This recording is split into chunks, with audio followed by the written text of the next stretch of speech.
Hey there, Katie Jones with Agape Investing. If we don't already know each other, I am a faith-based money coach, and I help young professionals learn excellent money management skills that are rooted in the gospel. And this channel is all about helping you learn both practical and biblical money tips to apply into your life, so ultimately you can free your money up to pursue your unique calling without any kind of financial hesitation.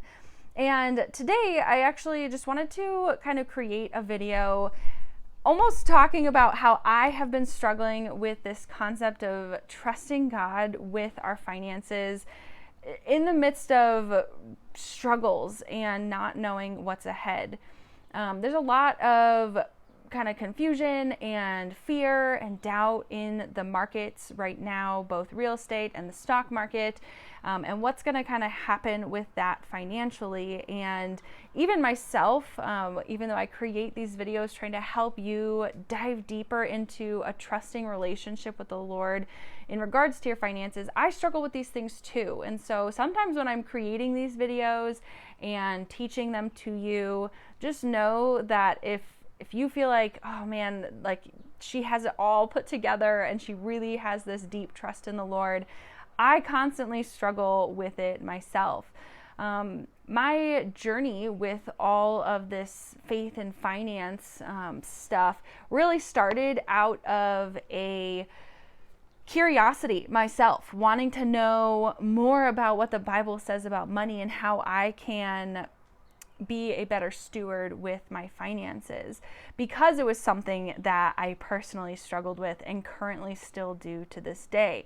And so that's kind of how a lot of this stemmed out from, or where a lot of this stemmed out from, because it was something that I personally dealt with and wanted to know more about. But today I kind of wanted to talk a little bit about this fear that I have been wrestling with, and just to encourage you and to see almost like what it looks like to struggle with the Lord. And I don't claim to have all of the answers or claim to know the right way to do it, nor is there a right way to struggle with the Lord when it comes to your finances. But for those of you who might be new around here or are unfamiliar, I live in Denver, Colorado, here with my husband, who is a youth pastor, and we absolutely love our church. We love our community out here, and it is so wonderful. One of the hardest things, though, about living in Colorado, if you're not familiar, Colorado is one of the most expensive states to live in. Denver ranks in like the top 5 to 10 most expensive cities, and we live directly outside of it. And so the cost of living out here is so high. And there are so many times where I try to convince my husband to see the practical side of our finances and understanding we have to get out of here in order to reach all of our financial goals. You know, we have rental properties, but we actually currently rent this house that we live in right now, so we don't own our primary residence. And we would love to own our primary residence. The rental properties that we have, by the way, are not in Colorado because we can't afford a house here in the area that we want to live in. And so we rent. We also would just love to be able to save more for retirement and for future plans and goals and travel and things like that. But it's really hard right now just to save money because of inflation with every inflation on everything. And so gas prices have gone up, grocery prices have gone up, entertainment, travel, all these things that we do and these things that we need in order to kind of survive have all become more expensive. And so I feel this tug of, it's expensive, and so practically if we want to be good stewards, we have to leave, or something has to change in order for us to afford living here. Or something just needs to change. We have to move out of the state in order to just live this comfortable lifestyle that we are used to, and to be able to also accomplish all of these goals that I do believe God has placed on our hearts specifically and for a good reason, and they're not to be ignored. But I keep wrestling with this idea that or this truth even, that all of these things that we want to accomplish, home ownership for our primary residence, being able to travel as much as we want to, being able to give as much as we want to, just being outrageously generous, and just not living a financially stressed life. All these things are not things that we are entitled to whatsoever.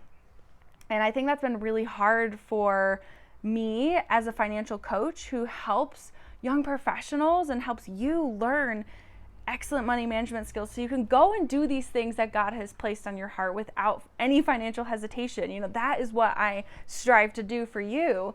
And yet here I am, and I'm like, there's hesitation. There's financial hesitation to stay here in a place where we feel called to our church and to the ministries that we pursue here in Denver. We feel called here, but yet there's this financial strain of it's too expensive to be here. And practically, if we want to be good stewards, we have to get out.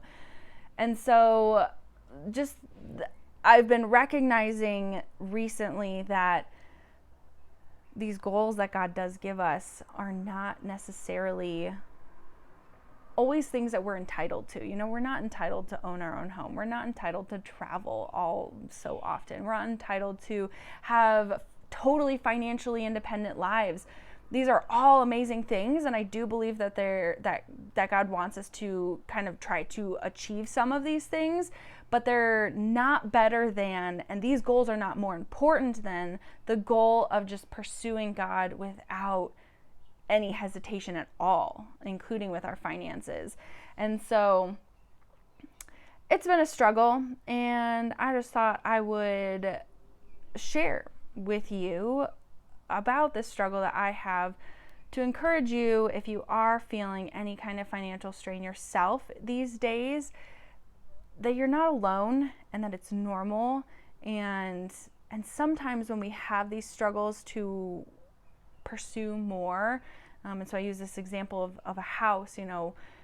We have a house right now, and it's perfect. We actually pay lower rent than the market would call for this house, and so we're really blessed that God has provided this housing for us.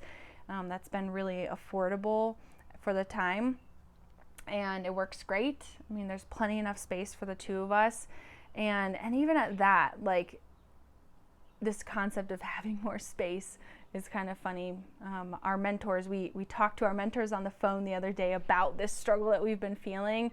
And one of the things they reminded us, they've lived overseas in different places, and one of the things they reminded us was, we know that you want a bigger house and more space to be able to start a family and raise a family and to bring other people into and have a great place to host. But there's so many people overseas and around the world, and even here in America, that have small houses and are doing that. And so we're not entitled to bigger houses, nicer houses, and all these things. And it's just such an American thing for us to think that we should just upgrade when this house is actually perfectly fine. But it's a struggle. I kind of lost my train of thought going down that road, but it's a struggle. I've been reading this book that I kind of wanted to share just a little bit about here at the end, by Paul David Tripp and Timothy S. Lane, on how people change. And it's a lot, it goes into this struggle that we have in our hearts to change. We see all these things wrong in our lives and we want to change everything, but usually the problems are outside of us. Oh, we don't have enough money and we can't afford a bigger house. Oh, this is going on, so we can't actually do that. And this needs to change so that way we can go and do this. But many times, it's not everything else around us that needs to change, it's our hearts.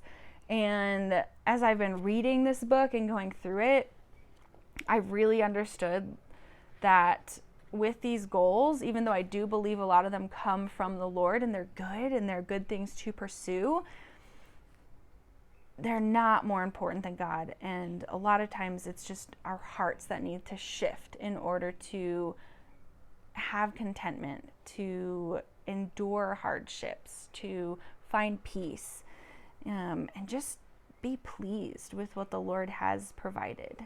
And yeah, that's where I'm at right now. And I just thought I'd share that with you. I plan on doing more videos kind of like this, just sharing my heart, especially because right now this is kind of my own struggle of just going through and balancing this concept of being wise stewards and picking a good financial choice versus almost letting go of good financial concepts in order to just solely pursue the Lord with all of our hearts. Because they're both good things. They're both, God does want us to choose good financial decisions, like potentially moving so that you can save more money. But at times, I think He's telling us to give those things up, good financial decisions, in order to just hold on to Him wholeheartedly. And I'm kind of thankful for this trial that we're going through, because it has helped me recognize that I still always will deal with this grip of the love of money, because I do find my money as a security. I do find that when things are going well financially, I feel better. So I'm thankful for this trial, and I have to remind myself that God is teaching me endurance. He's teaching me to be content. He's teaching me to be that His daily bread is better than what I think I need. That's not an easy thing to do. Anyway, if you found this video helpful, if you found it encouraging for your own situation, or if you want to hear more about this struggle that I myself am going through and how it's kind of turning out for me, like this video, give it a thumbs up. Leave a comment down below sharing maybe what God is teaching you right now. And yeah, I plan on making more. So if they are helpful, I'd love to know that. So that way I can keep making more. But I do plan on creating a video soon here about the reasons why we do choose to rent still. I'm a real estate agent, and many of you have questioned, hey, if you're a real estate agent, why don't you own your own home?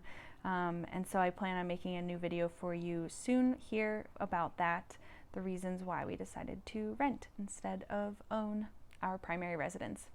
So anyway, I hope you did find this helpful. I'd love to hear from you, and I'll see you next time. Bye.